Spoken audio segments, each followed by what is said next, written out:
Hi friends, நான் உங்களோட கமல் புஷ்பா பேசுகிறேன் யூடியூப் சேனல்லேருந்து. இன்றைக்கி என்ன ரெசிபினா, சேப்பங்கிழங்குல காரக்குழம்பு எப்படி பண்ணலான்னு பார்க்கலாம் வாங்க. நான் மண் சட்டி தான் எடுத்திருக்கேன்.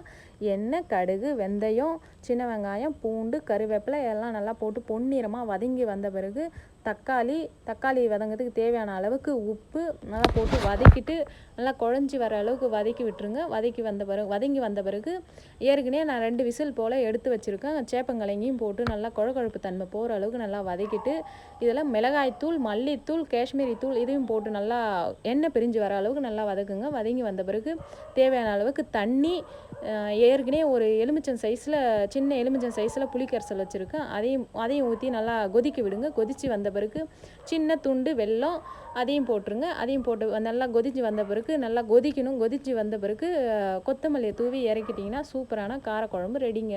இதில் நீங்கள் சேப்பங்கிழங்கு தான் போடணும், இல்லை கத்திரிக்காய் எந்த காய் வேணாலும் போட்டுக்கலாம். நீங்களும் ட்ரை பண்ணி பாருங்கள்.